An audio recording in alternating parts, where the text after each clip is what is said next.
Okay, so I got some new equipment that I have been learning to use, and I thought I would make a little video kind of early on, and maybe sometime I'll make a video when I'm actually good at it.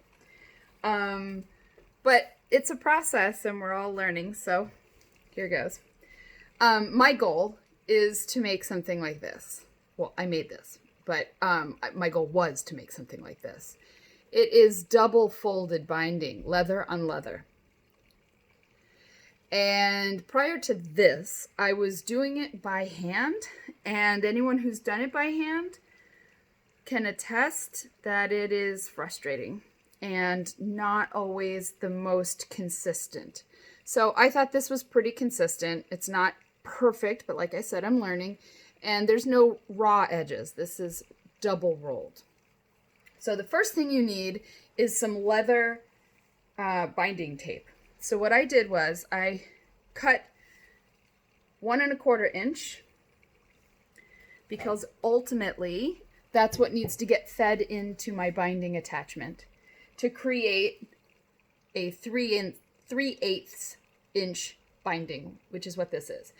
My real goal is to do a 1/2 inch, but I think you might have to do that by hand. I'm still on a quest though. So here is my binding machine. I'm sorry, my skiving machine. I'm in love with it. And I bought this from Atlas Levy in Los Angeles. It is a copy of a Consew, straight from the factory in China. And, there's, you've seen lots of videos, I'm sure, if you're watching this. There's the bell knife, shaped like a bell. There's the grinding wheel underneath. Here's the presser foot. And I'm going to let you watch the other videos. There's lots of other videos that are out there to show you how to use this exactly. I will say there's one thing. I don't have my safety bar on. It's on purpose because if you look to see where it covers, this is where my fingers are and there's no cover there. So I'm not really being protected. And things do get caught in there and I'm constantly having to take it off. So I'm not doing that. It's staying off. You should keep it on if you want to, if it makes you nervous. So I'm just adjusting how wide I want my strip to be using this back adjusting wheel. But again, you can look at that on somewhere else. But so I'm just going to I have set this up at this time to be the right pressure and the right distance of this bell to my foot and to the grinding wheel, and the right height of the wheel to the grinding wheel. Those three things that you can change have been adjusted to fit this thin leather. So let's look at what we're starting with. We're starting with about 1.5 millimeters of leather. My goal is between 0.5 and 0.6-ish millimeters so that it can feed well through my binding attachment. So I'm going to turn it on and it just pulls it through and I can hear it scraping away.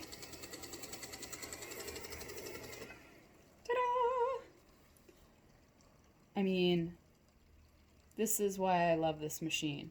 That would have taken me, well, I never would have been able to do it like that. And if I had tried, I would have hurt myself. I am not good with skiving knives at all. So now I'm just going to do the other side. I don't do it all at once because I found that I oftentimes rip up the leather. It just becomes too much. So if I do 1/2 and then 1/2, it works really well.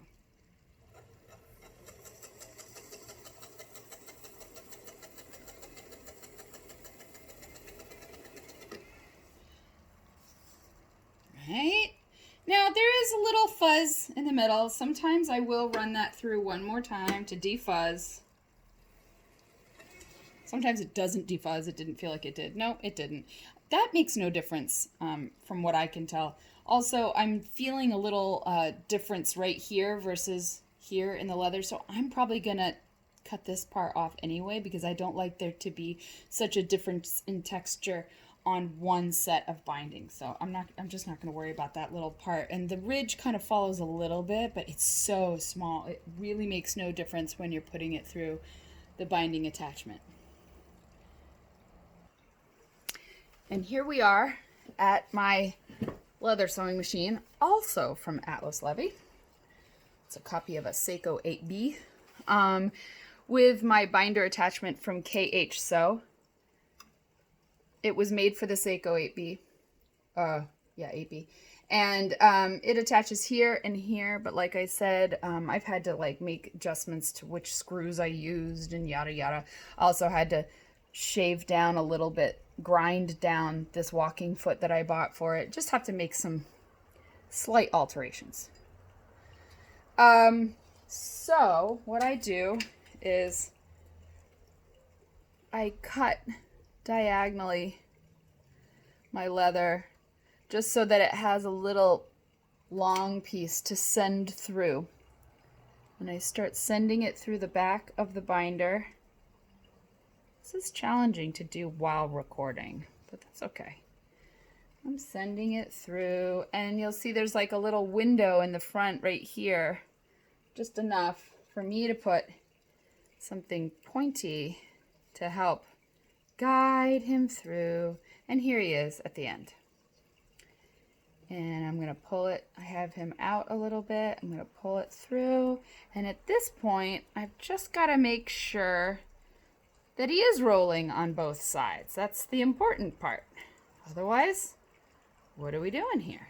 So I pull him back against this guide, and I slide the whole thing right up next to my foot. He is incredibly close to the foot. So sometimes I use the hand wheel to make sure the foot isn't going to come straight down on the guide, because that has happened. I think we all know all of this has sort of happened in one way or another. So now what I need to do is get a piece of leather.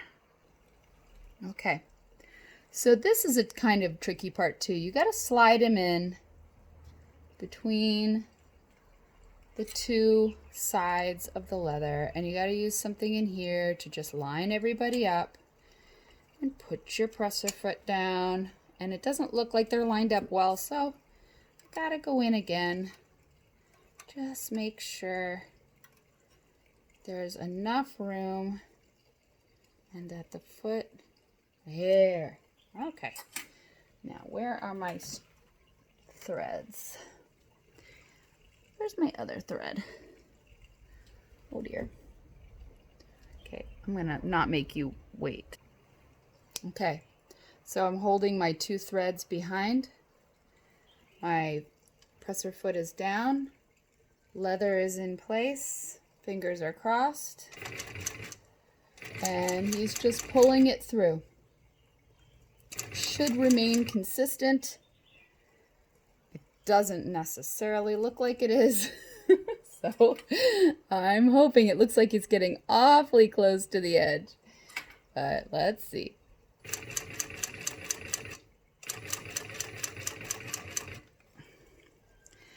And if you look here in the back, you can see I'm feeding him through, getting a nice, consistent, very close to the edge binding onto my leather. It makes me happy because it's been a long road. Anyway, so that's that, and hopefully I can have a few more videos that are a little bit more organized, but hope you liked it.